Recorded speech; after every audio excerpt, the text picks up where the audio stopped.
అందరికీ నమస్తే, welcome to Q news. నేను రాజు. బీఆర్ఎస్ అధినేత కేసీఆర్ వ్యాఖ్యలకు ముఖ్యమంత్రి రేవంత్ రెడ్డి ధీటుగా బదిలిచ్చారు.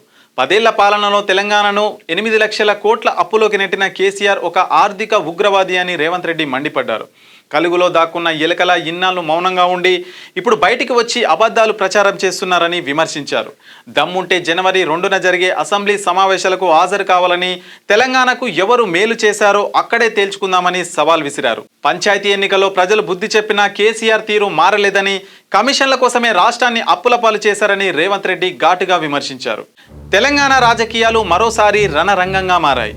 ఆదివారం తెలంగాణ భవన్లో కేసీఆర్ చేసిన విమర్శలకు ముఖ్యమంత్రి రేవంత్ రెడ్డి తనదైన శైలిలో ఘాటుగా బదిలిచ్చారు.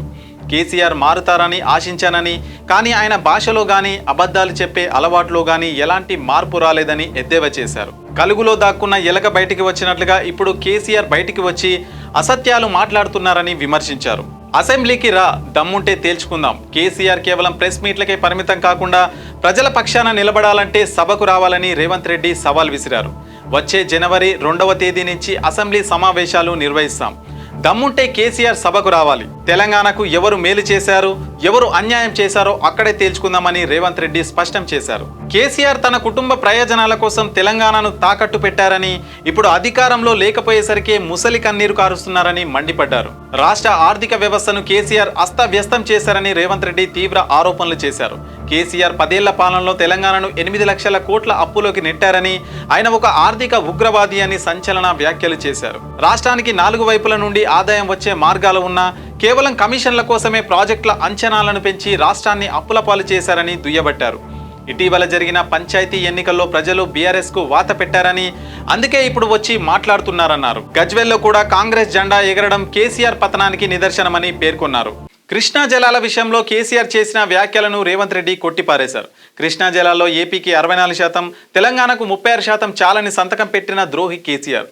యూరియా పంపిణీలో టెక్నాలజీ వద్దా? యాప్ పెడితే నష్టమేంటి? కృష్ణా బేసిన్ దెబ్బతినడానికి, రైతులు నష్టపోవడానికి కారణం కేసీఆరే అని ఘాటు వ్యాఖ్యలు చేశారు. ఉద్యమ సమయంలో పాలమూరు ప్రజలను కేసీఆర్ మోసం చేశారని, కేవలం ఓట్ల కోసమే సెంటిమెంట్ను వాడుకున్నారని విమర్శించారు. చంద్రబాబుతో లాలూచీపడి ప్రాజెక్టులను నిర్లక్ష్యం చేసింది కేసీఆర్ కాదా అని ప్రశ్నించారు.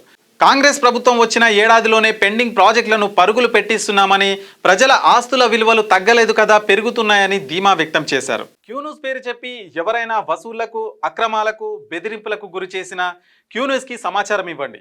క్యూన్యూస్ ఎప్పుడూ ఇలాంటి చర్యలకు పాల్పడదు, ప్రోత్సహించదు. క్యూన్యూస్ ఎల్లప్పుడూ ప్రజా గొంతుకగా ప్రజల సమస్యల కోసం నిరంతరం పోరాడుతుంది. మీకు ఎలాంటి సమస్య ఉన్నా క్యూన్యూస్ని కాంటాక్ట్ అవ్వండి. సంప్రదించవలసిన ఫోన్ నెంబర్ 7569534968 8688926084.